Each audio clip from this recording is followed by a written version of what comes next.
Salut Valérie. Salut Julien, salut les gens et bienvenue dans ton com. De quoi on va parler aujourd'hui Valérie?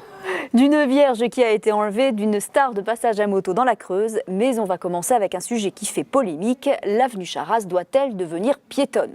Eh oui, Olivier Bianchi, le maire de Clermont-Ferrand, a annoncé la future piétonnisation de l'avenue Charras, qui relie la gare à la place Salford, juste à côté de Delille. Une décision qui ne passe pas pour certains, comme François qui nous dit « La seule ville de France où l'artère principale sera piétonnière entre l'accès au centre-ville et la gare SNCF. Quid du tramway qui lui non plus ne dessert pas la gare ?» Ajoutez à ça l'avenue de l'Union soviétique, ce quartier est décidément unique en 2018. Jean-Olivier ajoute « Et cela va changer quoi, cette avenue laissée à l'abandon depuis des années ?» Oui, cette annonce en a surpris plus d'un, et c'est Nolwenn, bien remonté, qui s'en fait l'écho. Le seul point positif sera par rapport à la sécurité des étudiants qui descendent à la gare. Mais prendre des décisions sans consulter les commerçants de la rue est totalement inacceptable de la part du maire. Il fait preuve d'une incompétence la plus totale. Effectivement, je suis allée voir les commerçants et c'est vrai qu'ils se sont trouvés surpris et beaucoup sont contre de peur que leur chiffre d'affaires chute. Or, Jérôme, lui, est plutôt confiant puisqu'il dit « Mais comment font donc les commerçants qui arrivent à faire vivre leur boutique dans les rues piétonnes à travers notre beau pays ?» En tout cas, cette annonce a fait quelques heureux, comme l'association Vélocité 63, qui salue cette décision. Une décision de bon sens et courageuse. Pour les commerçants, la voiture n'est plus bon pour le business. Pour les habitants, c'est moins de pollution et d'embouteillage, et ça rend l'image du quartier un peu plus vivante. Oui, mais est-ce que les vélos auront le droit de circuler dans cette avenue Charras? C'est une très bonne question, Valérie. Merci Julien. Je pense que tout n'est pas encore décidé, et d'ailleurs, il y aura une réunion publique le 29 mars, où les commerçants et les riverains pourront rencontrer la municipalité pour débattre du projet. Sujet suivant?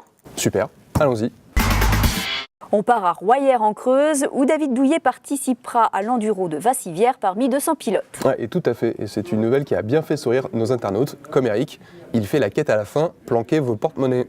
Oui, par référence à la collecte des pièces jaunes. D'ailleurs, certains se rappellent la rumeur concernant le financement de sa voiture de fonction par l'association, puisque Kitsune écrit « Ça changera de sa Porsche achetée et assurée par l'association des pièces jaunes ». Ouais, Mathieu, lui, prend sa défense. Le problème dans ce pays, c'est que quand tu fais quelque chose de bien pour les autres, une partie de la population pense que tu le fais par intérêt. C'est ceux-là même qui ne prennent pas le temps pour les autres. Bande de jaloux. Et Norbert constate des grandes bouches, mais ils ne seront pas aussi courageux pour lui dire en face. Et je pense que c'est pas faux d'ailleurs. Moi, personnellement, je m'y frotterai pas. Je préfère éviter aussi. Julien, as-tu vu la Vierge? Eh bien non Valérie. Et pour cause, elle a été dérobée le 7 mars dernier à Champagnat dans la Creuse. Et l'affaire fait grand bruit. Oui, surtout que ces malandrins ont laissé à la place dans l'oratoire une lettre expliquant que pour la journée du droit des femmes, elle avait voulu reprendre sa liberté, ce qui bien sûr vous a fait réagir. Inès nous dit « Ah, mais la lettre est parfaite, bon vent Marie, sois une femme libre ». Véronique, elle a une petite idée sur ce qu'elle est partie faire. Elle est juste partie pêcher.